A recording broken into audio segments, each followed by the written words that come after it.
This event marks the pinnacle of a Leaders Valuing Nature platform in which these world leaders, in addition to business and community leaders, are committing to recognize and invest in the value of nature as central to the pursuit of sustainable development goals through a green economy and a blue economy.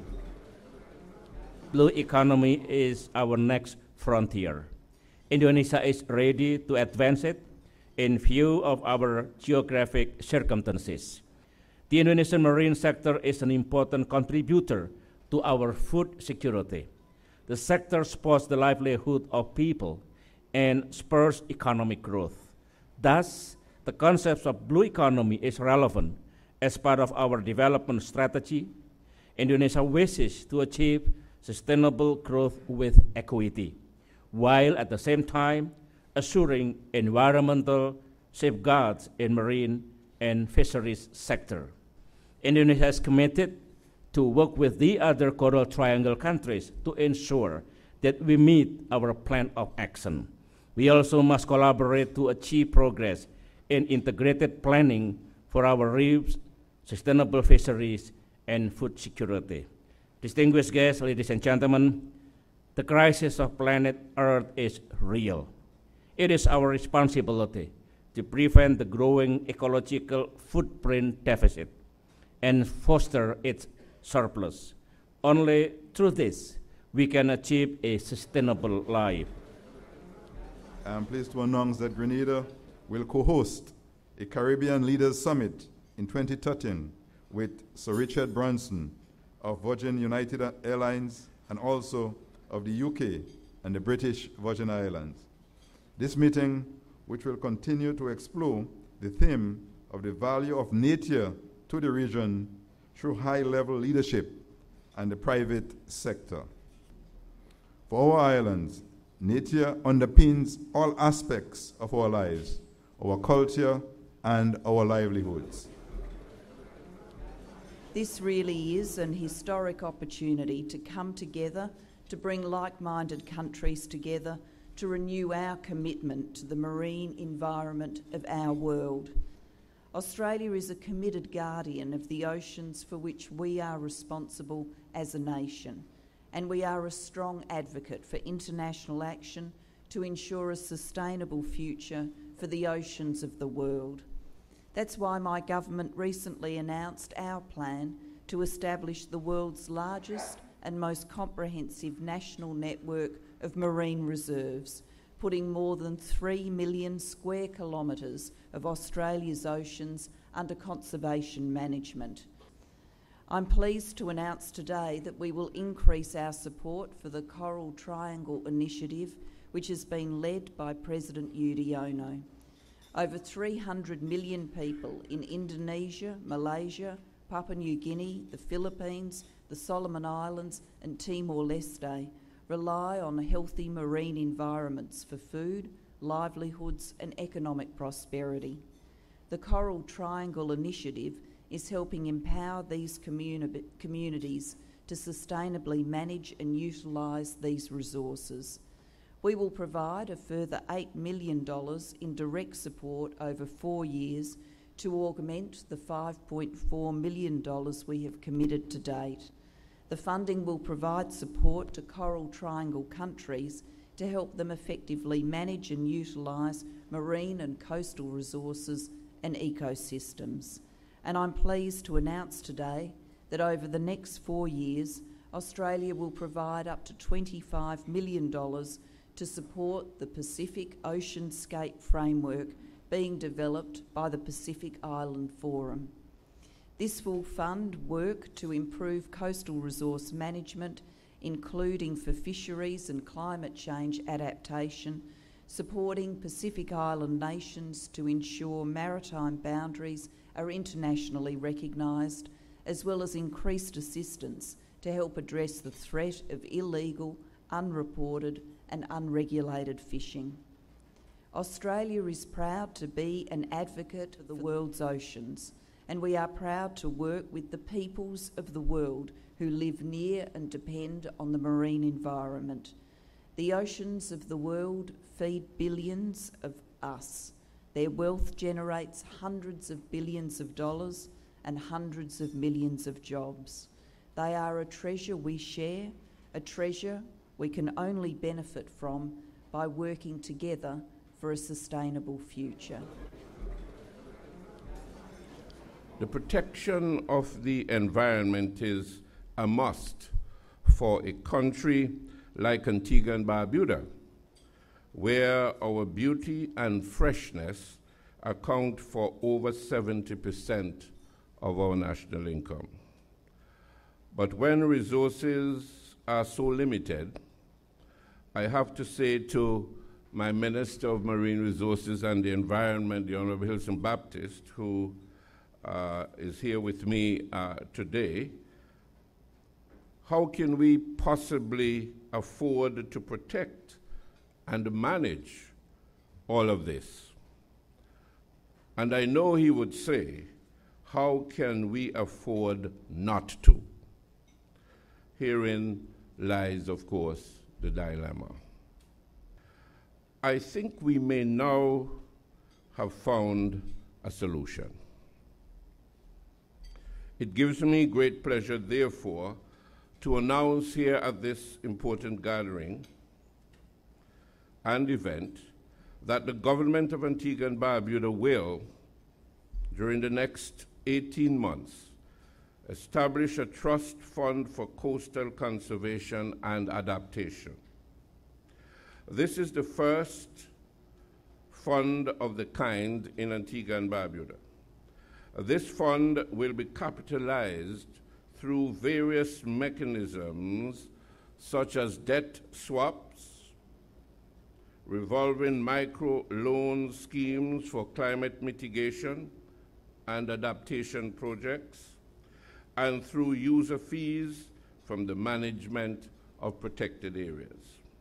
With the success of this fund, the country can be well on its way to protecting up to 20% of its marine space and over 15% of its terrestrial space by 2020. The role of GLISPA has involved working with island leaders and organizations on strategic initiatives aimed at strengthening action on critical issues and supporting leadership.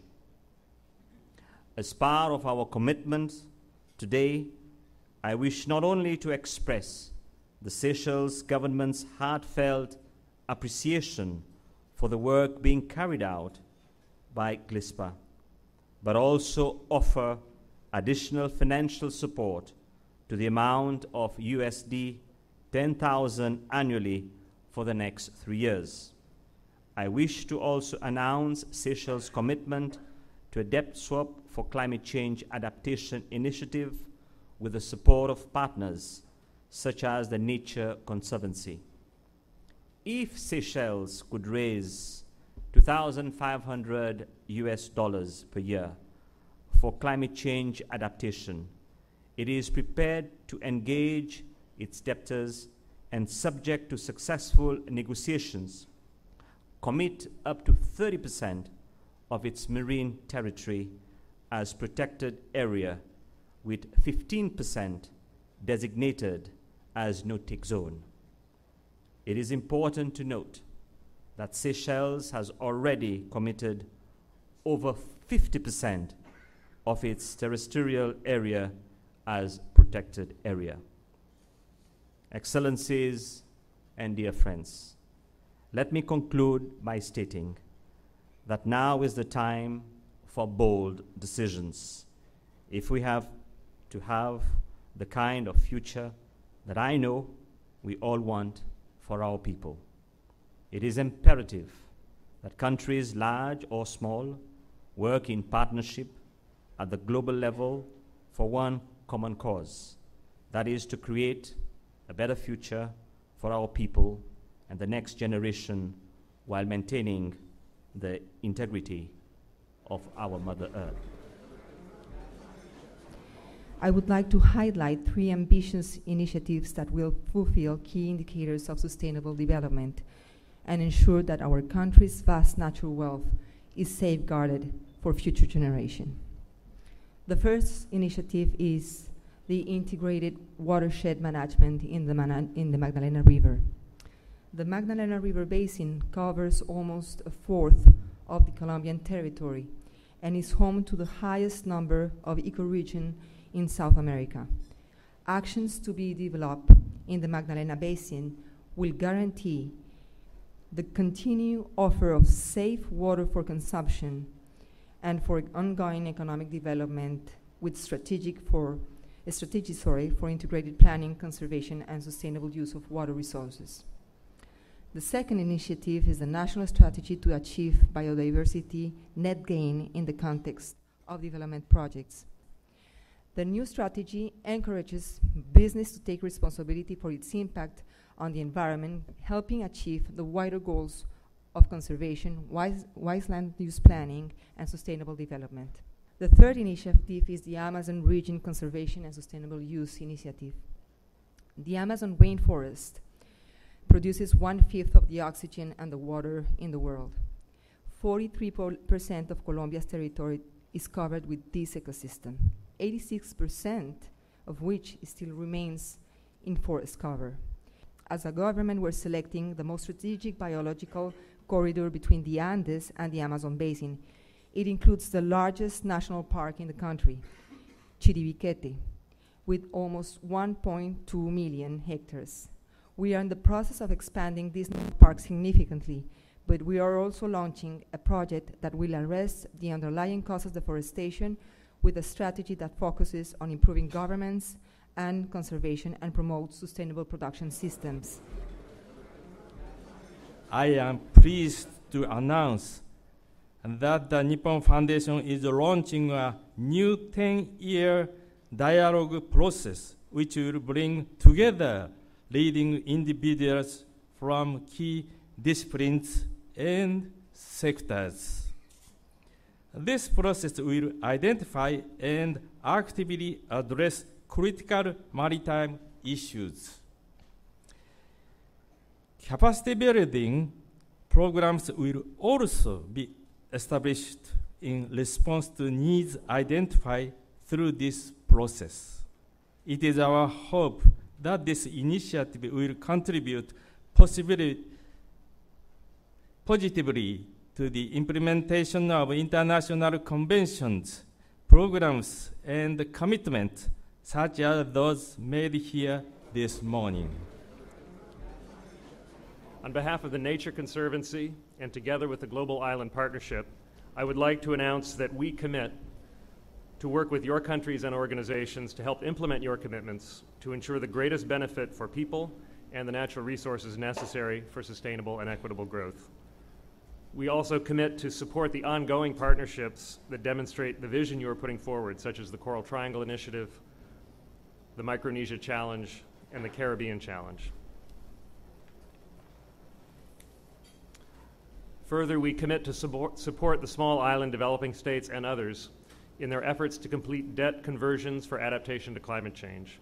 Over the next decade, we aspire to raise the necessary funds from public and private sources to complete hundreds of millions of dollars worth of debt conversions for adaptation to climate change that will result in significant debt relief, new funding for adaptation to climate change, and capitalization of endowments to fund this work into the future.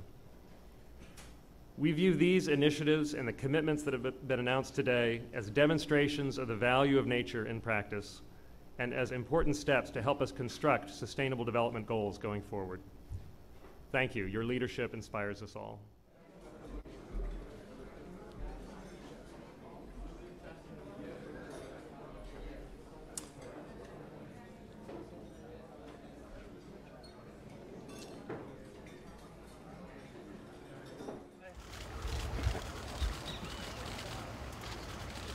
Thank